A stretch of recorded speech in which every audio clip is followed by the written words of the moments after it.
코로나 명절이 작년에 이어 올해까지도 이어졌습니다.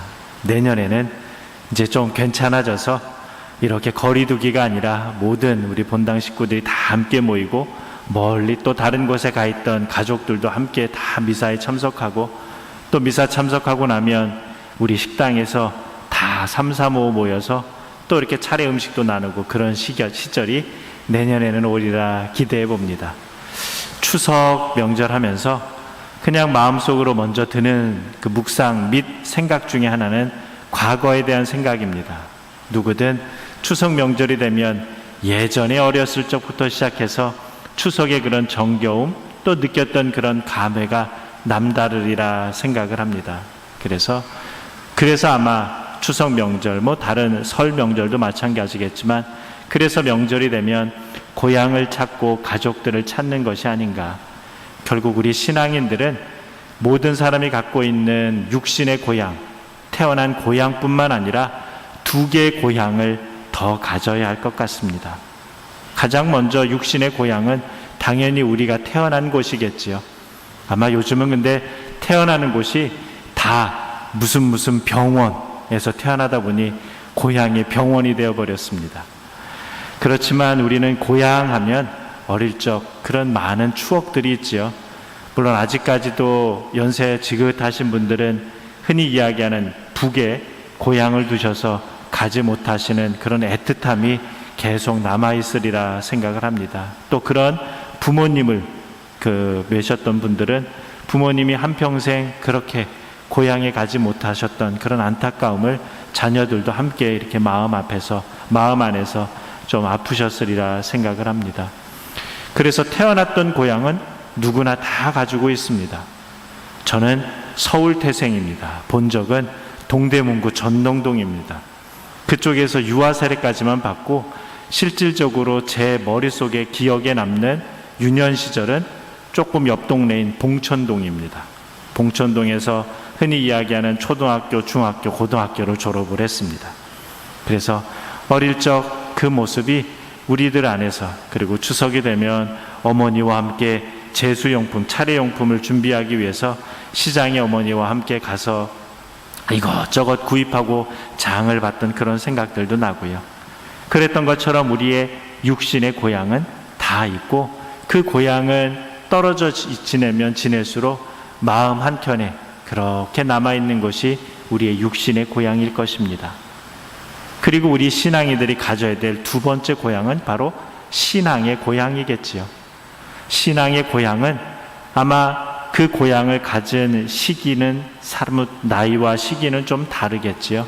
그러나 우리의 신앙의 고향이라면 우리가 하느님을 알게 된, 그래서 어떤 분들에게는 우리가 세례를 받은 곳이 신앙의 고향일 수 있고, 좀 나가서 천영성체든 또 견진성사든 혹은 혼배성사든 이렇게 우리의 신앙 안에 우리를 다시금 하느님 안에서 더욱더 이렇게 견고한 믿음을 갖게 했던 곳이 우리의 신앙의 고향이라고 한다면, 저에게 있어서 신앙의 고향은 한편으로는 천영성체와 견진을 받았던 봉천동 성당, 지금은 보니까 중앙동 성당이라고 봉천동에도 성당들이 꽤 많이 생겼는데요.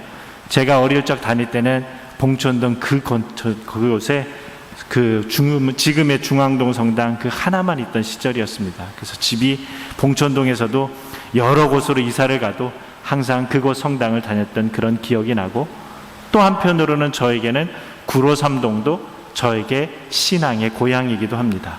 지금 제가 여기 와서가 아니라 제가 2000년에 서품을 받았던 서품 성당이 바로 이곳 구로삼동이었죠. 그래서 아마 저 때까지만 하더라도 구로삼동에서 이렇게 서품을 받았던 것 같아요. 그래서 저에게 있어서는 구로삼동은 그런 또 신앙의 못자리, 신앙의 고향이기도 합니다. 그렇듯이 우리 모두에게는 꼭 이곳이 아니더라도 신앙의 고향들이 다 있습니다. 그리고 우리 신앙인들이 하나 더 가져야 될 고향은 영원한 고향이겠지요. 본 고향이라고도 할 수 있고, 그 고향은 이미 우리의 돌아가신 부모님이나 가족이나 우리의 조상님들이 이미 가 계신 그 하느님 나라일 것입니다. 그 하느님 나라가 우리의 본 고향이 되지 못한다면 아무리 우리가 육신의 고향, 신앙의 고향을 잘 가지고 있다고 하더라도 하느님 곁에 가지 못하면 그 두 가지 고향이 아무 의미가 없어질 수 있겠지요. 결국 우리는 사람이 죽고 나면 돌아가셨다라고 표현하는데, 물론 꼭 신앙인이 아니더라도 그렇게 우리가 태어난 그곳으로 원래 돌아간다라고 할 때 우리 신앙인들에게 있어서 그 돌아감은 바로 하느님께로 돌아감을 의미할 것입니다. 그러나 하느님께로 돌아가는 것은 죽었다라고 해서 자동적으로 가는 것이 아니라 그 고향을 가기 위한 준비 여정이 필요하다라고 하는 거지요. 그 준비 여정을 오늘 한가위 복음 말씀 안에서 두 가지의 조건이 충족돼야지만 본 고향에 갈 수 있음을 이야기하고 계십니다. 첫 번째는 탐욕을 경계하라고 이야기를 하시죠. 탐욕을 경계하는 것, 말 그대로 그것은 나 혼자만 잘 먹고 잘 살겠다라고 해서 온갖 욕심을 부리고 살다가는 하느님 나라인 본 고향과는 점점 거리가 멀어지는 삶을 살아갈 수 있겠지요. 그러기에 예수님께서는 탐욕을 경계하라고 그렇게 우리에게 일러주십니다. 또 다른 한 가지는 하느님과 이웃에 인색하지 말라고 이야기를 합니다. 결국 내 재화를, 모든 것들을 나만을 위해서 사용하기 시작하면 하느님을 믿는다라고 하지만 그 믿음은 머릿속만의 믿음일 것이고 우리의 삶 안에서는 하느님과 동떨어진 삶을 살 수 있겠죠. 그리고 그 하느님은 보이지 않는 하느님이 계시는 곳, 바로 우리 가족과 이웃들의 모습 안에, 그 사람들 안에 하느님이 살아계시기에 이웃에게 인색하게 하는 것, 그건 역시 바로 하느님과 멀어진 삶이겠지요. 그래서 하느님과 이웃에게 인색한 사람은 우리의 본 고향과는 멀어진 삶을 산다라고 예수님께서는 이야기합니다.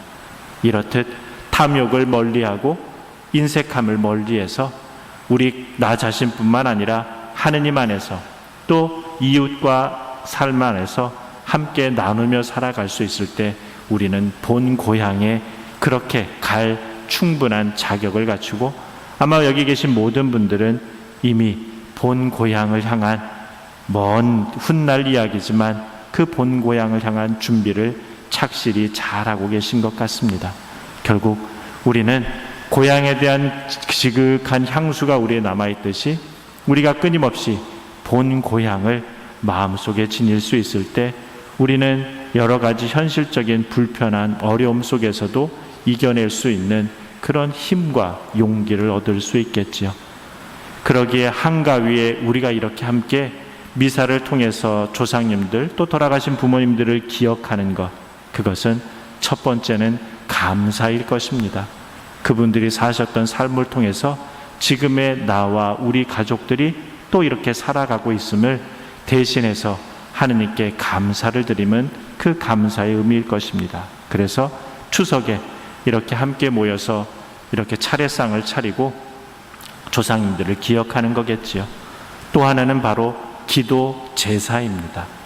이 미사가 제사인 것처럼 그분들이 하느님 나라 안에서 영원한 안식을 누릴 수 있는 그 기도, 그리고 지상에 살아가고 있는 우리들을 위해서도 기도해 주십사라고 청하고, 우리도 그분들을 위해서 기도할 때, 즉 기도 안에서 만날 수 있을 때 그 기도는 바로 그분들에게는 유익이요, 또 우리도 본 고향으로 나아가는 그런 큰 밑거름이 되겠지요. 한가위 미사를 통해서 조상님들이 또 영원한 안식을 누리고 하늘나라에서 우리와 또 우리는 이 미사를 통해서 그분들을 기억하며 이 미사 안에서 그분들과 하느님 안에서 참다운 만남의 시간이 되면 좋겠습니다.